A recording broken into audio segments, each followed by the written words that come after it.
Good evening everyone, welcome back to my channel. আমি জুই। বন্ধুরা, তোমরা কেমন আছো? আশা করি তোমরা খুব খুব ভালো আছো। আমরাও ভালো আছি। তো দেখো, আজকে এত সাজুগুজু কেন করেছি বলো তো? আজকে হলো দীপ্তিসের বিয়ে। তো আমরা সাজুগুজু করে সন্ধেবেলায় সবাই দাঁড়িয়ে আছি বরযাত্রী যাও বলে। তো একটা সব থেকে মজার জিনিস হয়েছে, দেখো আমরা তিন বান্ধবীতে কেউ কিন্তু জানতাম না, কেউ কিন্তু কখনো বলিনি, কিন্তু তিনজনের শাড়ি কিন্তু একরকম হয়ে গেছে। আমরা দেখো একই রকমভাবে নীল নীল শাড়ি পরে নিয়েছি।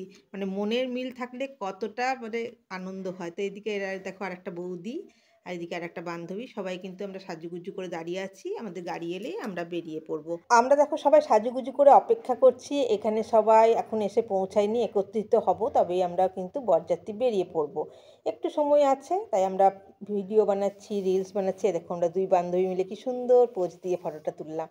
আর দীপা ওই দূরে বসে আছে, দীপা চুপচাপ বসে আছে। আমার হাজবেন্ড সবাই এখানে কিন্তু দাঁড়িয়ে আছে, সবারই অপেক্ষায় আমরা বসে আছি। তারপরে দেখো ছেলের কিন্তু গাড়ি চলে এসেছে। কি সুন্দর গাড়িটা সাজানো হয়েছে, তাই না? এবার এবার ছেলেকে বরণ করে নিয়ে যাওয়া হবে। আস্তে আস্তে দেখো কনের বাড়ির লোক কিন্তু চলে এসছে দীপ্তিসকে নিয়ে যেতে। আর দেখো কনের বাড়ির লোক দীপ্তিসকে সাজিয়ে গুছিয়ে নিয়ে যাচ্ছে। এবারে ওরা দীপ্তিস বেরিয়ে পড়লে আমাদের গাড়িও আসবে, আমরাও কিন্তু বেরিয়ে পড়বো। দীপ্তিসকে যাওয়ার আগে ক্যামেরাম্যান ফটো তুলে নিচ্ছে। আর দীপ্তিস খুব খুশিতে আছে, আনন্দেই আছে, দেখতে পাচ্ছ। খুব ভালো লাগছে দেখতে, খুব সুন্দরও লাগছে ওকে সেজে গুজে। তো এই দিনটা সমস্ত ছেলে মেয়েদের পক্ষে খুবই আনন্দের দিন, আর সেজে গুজে সবাইকেই সত্যিই খুব ভালো লাগে।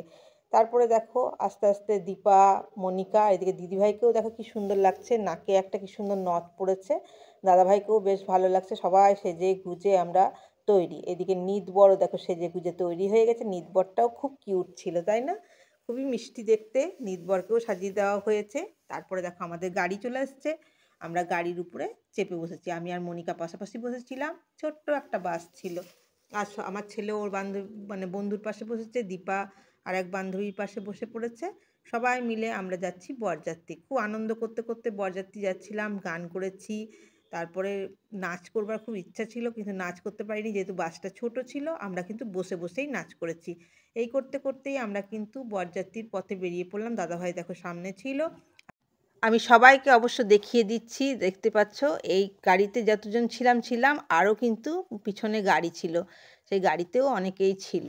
তো দেখো সবাই আনন্দ করতে করতে আমরা কিন্তু বরযাত্রী নিয়ে কন্যা বাড়ি সবাই মিলে চলে যাচ্ছি। এবার দেখো আস্তে আস্তে আমরা মেয়ের বাড়ি এসে পৌঁছে গেছি গ্রিস পার্কে। তো ওদের বাড়িটা বলেছিলাম না বনেদি বাড়ি, দেখতে পাচ্ছ বাড়িটা কি সুন্দর, কত বড় বাড়ি। বাড়িটা কি সুন্দর লাইট দিয়ে সাজানো হয়েছে। তো আমরা রাস্তার এই পাশে ছিলাম। এদিকে দেখো মৈত্রীর সঙ্গে দীপ্তিসের বিয়ে হচ্ছে, সেটাও লেখা আছে। আমরা বরযাত্রী এবারে বাড়ির দিকে ঢুকে যাচ্ছি। আমাদেরকে আপ্যায়ন করে ভেতরে নিয়ে যাওয়া হচ্ছে, দেখতে পাচ্ছ বাড়ির লোকজন। আমরা ভেতরে ঢুকে পড়লাম। তোমাদেরকে তো আগেই দেখিয়েছিলাম এটা একটা বনেদি বাড়ি গিরিশ পার্কে। তো বাড়িটা তোমাদেরকে দেখাবো, যতটা পারবো ঘুরে ঘুরে দেখাবার চেষ্টা করব। কারণ আমার বাড়িটা প্রচণ্ড পছন্দ হয়েছিল, লোকজনও খুব ভালো ছিল। আর চলো, এ দেখো মানে বিশাল বড় বাড়ি, জমিদার বাড়ির মতন বাড়ি। তো আমাদের এখানে ব্যবস্থা করা হয়েছিল বসার, তারপরে স্ন্যাক্স খাওয়ার। তো আমরা সেখানে যাব। তো এখানে দেখো কালী মন্দির আছে, কালী মন্দিরের সামনে কিন্তু আমাদের বসার ব্যবস্থা হয়েছিল। এখানে একটা বাড়িতে কাকাতুয়া ছিল, সেই কাকাতুয়ার ছবিটাও দেখো আমি তুলেছি। দুটো কাকাতুয়া ছিল। আর এটা হলো কালী মন্দির। এখানে ওদের কালী পুজো হয়। তো এখানেই বিয়ের মণ্ডপ করা হয়েছে, বিয়ে হবে। আর আমি আর আমার ছেলে দেখো ফটো তুলে নিচ্ছি। প্রচণ্ড ভিড় ছিল। এই ভিড়ের মধ্যে মনে হচ্ছে যেন মেলা, এত লোকজন ছিল। তো তোমাদেরকে দেখায় ওদের বাড়িতে মানে কত রকমের ঘড়ি ছিল। ব্রিটিশ আমলের ঘড়িগুলো যেমন হয় না, সেই সিরাজদৌল্লার যেমন হাজারদুয়ারিতে অনেক জিনিস ছিল, ওই ধরনের জিনিস এদের বাড়িতেও কিন্তু দেখলাম। দেখতেই পাচ্ছ সিঁড়িতে সবাই উঠে যাচ্ছি। দোতলার উপরে বউ বসানো ছিল, আর একতলায় ছিল বর। তো আমরা বউ দেখবার জন্য উপরে সিঁড়ি দিয়ে উঠে যাচ্ছি। তো সিঁড়ির রেলিংগুলোও দেখতে পেলে। এদিকে দেখো আমাদের মৈত্রীকেও কিন্তু খুব সুন্দরভাবে সাজানো হয়েছে। আর বাড়িটা দেখো ঘরের মধ্যেই কিন্তু রেলিং দিয়ে বারান্দার মতন করা আছে। আর ফটোগুলোও কিন্তু সেই ব্রিটিশ আমলের কিন্তু ফটো। আর বাড়িটাও কিন্তু ব্রিটিশ আমলের মতনই, মানে আমার মনে হয় ব্রিটিশ আমলেরই বাড়ি হচ্ছে। তো দেখো আরও কিছু দেখাই তোমাদেরকে।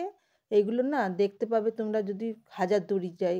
এইখানে দেখো কি সুন্দর, মানে ফুলদানিগুলোও কি সুন্দর ছিল, ছবিগুলো দেখো, ঝাড়বাতিগুলো দেখো, সব মানে এই ধরনের জিনিস তোমরা যদি হাজারদুয়ারি যাও না তো দেখতে পাবে। অনেক জিনিস ছিল, কিন্তু সমস্ত কিছুটা তো তোলা সম্ভব নয়। জুম করে করে যতটা পেরেছি। সামনে দেখো আয়না ছিল একটা, খুবই সুন্দর, মৈত্রীকেও খুব ভালো লাগছিল। তো আমি মৈত্রীর সঙ্গে সঙ্গে কিন্তু মৈত্রীর বাড়ির টুকটাক জিনিস কিন্তু ফটো তুলেছি, ভিডিও করেছি তোমাদেরকে দেখাবার জন্য। যে মানে একটা বনেদিয়ানা যে থাকে না ঘরের মধ্যে, সেই বনেদিয়ানাটা কিন্তু পুরোপুরি বজায় ছিল ওদের ঘরের মধ্যে। প্রচণ্ড ভালো লেগেছে আমার। তারপরে দেখো স্ন্যাক্স খেয়ে নিচ্ছি, আমি আর দীপা বসেছিলাম। স্ন্যাক্স খাওয়ার পরে আমি আমার ছেলেকে বললাম পিছনে ওদের বিশাল বড় বাড়ি, এরিয়াটা তোমাদেরকে ঘুরিয়ে দেখাবার জন্য। তো আমার ছেলে যতটা পেরেছে দেখো ভিডিও করে তোমাদেরকে দেখাবার চেষ্টা করছি। তো দেখো বিশাল বড় জমিদার বাড়ি, সে হাজারদুয়ারির মতন বাড়িটা, খুবই সুন্দর বাড়িটা। আর এদিকে দেখো দীপ্তিস কিন্তু মৈত্রীর দিদার সঙ্গে গল্প করে নিচ্ছে। হ্যাঁ, খুব আনন্দতেই আছে। তারপরে আমরা স্ন্যাক্স ট্যাক্স খেয়ে সবাই গল্প করছিলাম, না ঠান্ডা না গরম ছিল। তো মানে গরমও লাগছে আবার হালকা হালকা ঠান্ডাও লাগছে। তো আমরা গল্প করছি, আমরা খানিকক্ষণ বসবো, কারণ বিয়ে অনেক রাত্রে আমরা ততক্ষণ থাকবো না, আমরা খাওয়া দাওয়া করেই আবার বেরিয়ে পড়বো। তো এর মধ্যে কিছু ওদের বাড়ির লোকের সঙ্গে ফটোও তুলেছি, গল্পও করেছি, নিজেদের মধ্যেও গল্প করেছি। আর নিজেদের মধ্যে গল্প আড্ডা চলছিল।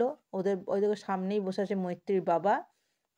তো যাই হোক মৈত্রীর মায়ের সঙ্গেও আমরা ফটো তুলেছিলাম। আর প্যান্ডেলটাও দেখো খুব সুন্দর করেছিল, প্যান্ডেলটারও ছবি তুলেছি। এত সুন্দর প্যান্ডেলটা লাগছিল না, খুবই ভালো লাগছিল। এত সুন্দর লাইটিং করেছিল, প্যান্ডেলটাও আমার খুব পছন্দ হয়েছে বলে প্যান্ডেলটাও ফটো তুলে নিয়েছি। আর আমাদের না ঠান্ডাও লাগছিল গরমও লাগছিল, এদিকে দেখো ফ্যানও চলছে, আবার ঠান্ডাও লাগছে। তো যাই হোক প্যান্ডেলটার ফটোর সঙ্গে সঙ্গে আমরা একটু হাওয়াও খেয়ে নিলাম, আমি আর দীপা ফটোও তুলে নিলাম। ঠান্ডাও লাগছে আবার গরমও লাগছে। তারপর দেখো খাবার জায়গায় চলে এসেছি, যেহেতু খাবার জায়গায় বুফে সিস্টেম ছিল, হাতে প্লেট নিয়ে বেশি ফটো তুলতে পারিনি, তবে অনেক রকম আইটেম ছিল। খাওয়া দাওয়ার পরে দেখো আইসক্রিম আর পান নেওয়ার জন্য চলে এসেছি। আইসক্রিম আমি খাইনি, কারণ আইসক্রিম খেলে আমার ঠান্ডা লেগে যায়। তো যাই হোক মিষ্টি পান ছিল, মিষ্টি পান সবাই নিয়ে নিলাম। আমার ছেলে এদিকে দেখো আইসক্রিম খেতে ব্যস্ত হয়ে গেছে। তো এই দেখো পান নিয়ে নিচ্ছি, আর পান নিয়ে পান মুখে দিয়ে আমরা এবারে বাড়ির পথে রওনা দেবো, কারণ বিয়ে এখন অনেক রাত্রে, অত রাত পর্যন্ত আমরা এখানে থাকবো না, আমরা চলে যাব আমাদের সেই গেস্ট হাউসে। দেখো আমিও একটা পান নিয়ে নিলাম, আর পানটা দেখো মুখের মধ্যে পুরোটাই পুড়ে দিলাম। খুব ভালো ছিল পানটা। তো পান খেতে খেতেই এবারে চলো আমরা বাইরে চলে যাব, বাইরে গিয়ে তোমাদেরকে বাড়িটা আর একবার দেখিয়ে দিই, বাড়িটা কত বড় ছিল। আর ওদের বাড়ির সামনে দেখো বিশাল বড় ঘড়ি ছিল, সেই ঘড়িটাও না ঢং ঢং করে বাজছিল। তো দেখো এদিকে কি সুন্দরভাবে মানে বাড়িটাও তোমাদেরকে দেখিয়েছিলাম, রাস্তাটাও খুব ব্যস্ত রাস্তা। তো আমরা ফটো মটো তুলে নিলাম, আবার দেখো সবাই বরযাত্রী খাওয়া দাওয়া হয়ে গেছে, খুব আনন্দ করে নিলাম, বাসের উপর চেপে পড়েছি। এবারে সবাই নিজের নিজের জায়গায় বসে আবার আনন্দ করতে করতে বাড়ির পথে রওনা দিচ্ছি। তো বন্ধুরা, যদি তোমাদের ভিডিওটা ভালো লেগে থাকে তবে একটু লাইক শেয়ার কমেন্ট করে পাশে থেকো, আর যদি আরও ভালো লেগে থাকে একটু সাবস্ক্রাইব করে দিও। তোমাদের সঙ্গে দেখা হচ্ছে আবার আলাদা ভিডিওতে, বউ ভাতের